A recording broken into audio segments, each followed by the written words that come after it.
네, 그 시편 126편의 표제는 성전에 올라가는 노래로 시편 분류로 보면 찬송시에 해당합니다. 1절에 여호와께서 시온의 포로들을 돌려보내실 때에라고 하는데, 이를 통해서 현재 본문의 배경을 확실하게 알 수 있습니다. 이스라엘은 바벨론 포로로 잡혀가서 먼 이방 땅에서 거주한 지 수십 년이 지났습니다. 예언자들은 그들이 다시 고토로 돌아올 것이라고 예언했지만, 이제 세월이 적잖게 흐르면서 백성들 사이에서 그 예언은 점점 잊혀져 갔습니다. 이스라엘 백성들은 원래 그 땅에 살던 정착민이 아니라 외국인으로 또 체류자로 힘겹게 살아야 했습니다. 언제 끝날지 모르는 이 포로의 신분으로 적잖은 세월을 살다 보니 고향에 돌아가는 일은 그야말로 꿈과 같았을 것입니다. 마치 일제 강점기 시대에 또 일제에 의해서 강제 징용이나 강제 이주를 당한 우리나라 사람들이 언제쯤 해방이 돼서 고국으로 돌아갈 수 있을지 막막하고도 또 암울한 상황과도 같을 것입니다.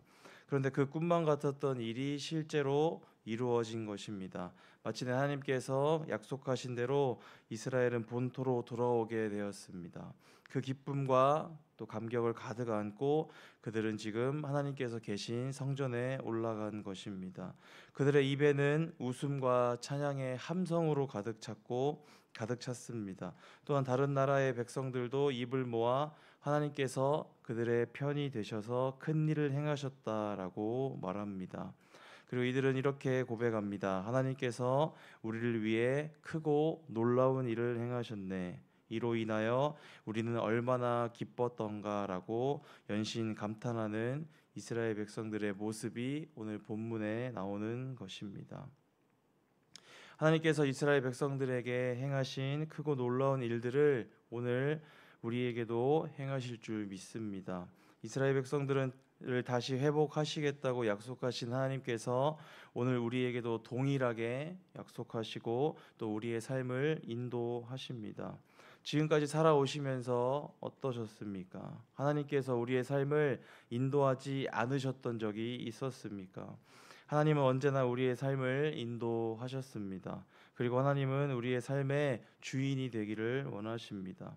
변함없이 또 신실하신 하나님께 내 삶의 모든 주도권을 맡기시기 바랍니다.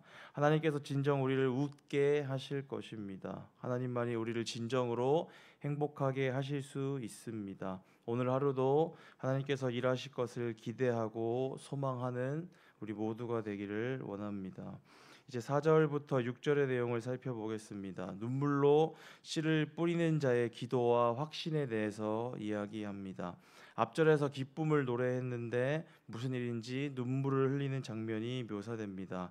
또 4절을 보면 시인은 하나님의 이름을 부르며 포로들을 남방의 시내들처럼 되돌려 보내달라고 청합니다.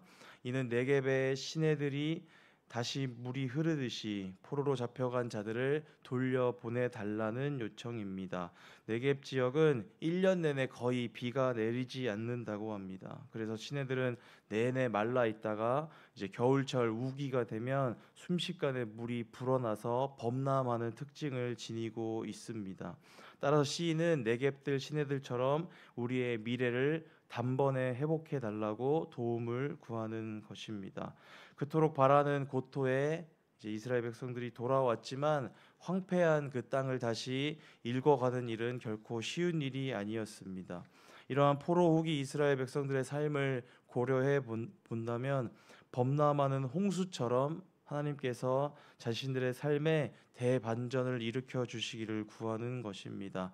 말라버린 땅에 홍수와 같은 범람을 일으켜 주셔서 다시 땅을 가꾸고 또 경작할 수 있게 해달라는 간절한 기도인 것입니다.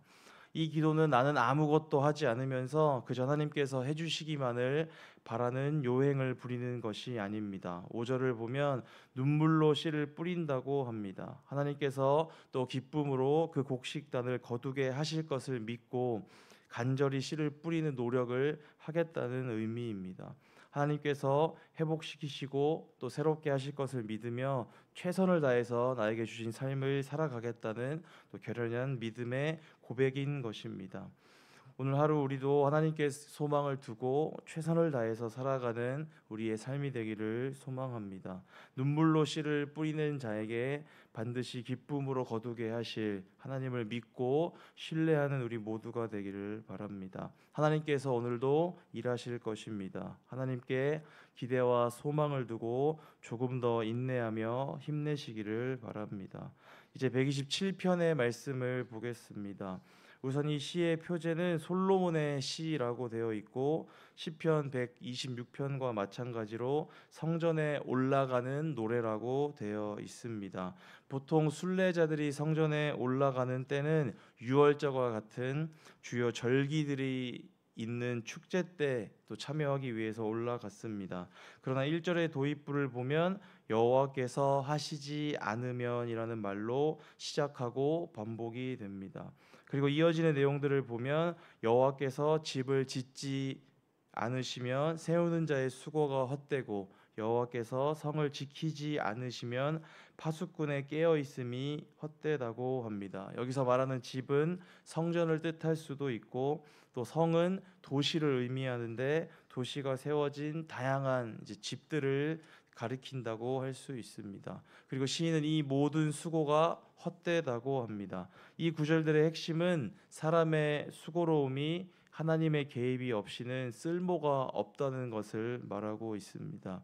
즉 모든 종류의 인간의 노력의 배후에 하나님의 일하심이 전제되지 않으면 그 모든 것은 헛수고가 된다는 것을 강조하는 것입니다. 아무리 일찍 일어나서 늦게까지 일하며 잠들며 먹고 살기 위해 무던히 애를 써도 헛되다고 합니다. 차라리 하나님께서 잠을 주셔서 편히 잠드는 것이 더 행복한 삶이라고 이야기합니다. 자칫 헛된 수고를 위해서 삶을 소모시키는 것보다 적절한 쉼이 더 가치 있다고 여기는 것입니다. 즉 시인은 하나님이 없는 성취와 안전은 헛되다는 말씀을 오늘 우리에게 하고 있는 것입니다. 그리고 마지막으로 자녀의 축복에 대한 이야기가 나옵니다. 이 이야기는 앞선 이야기와 연결성을 가지고 있는데 정리해보면 이렇습니다. 악착같이 돈을 벌기 위해 아침 일찍 일어나서 밤이 늦도록 삶을 던지는 것보다 하나님께서 주신 자녀들이 있는 가정과 일상에 충실하는 것이 더 복되다고 말하는 것입니다.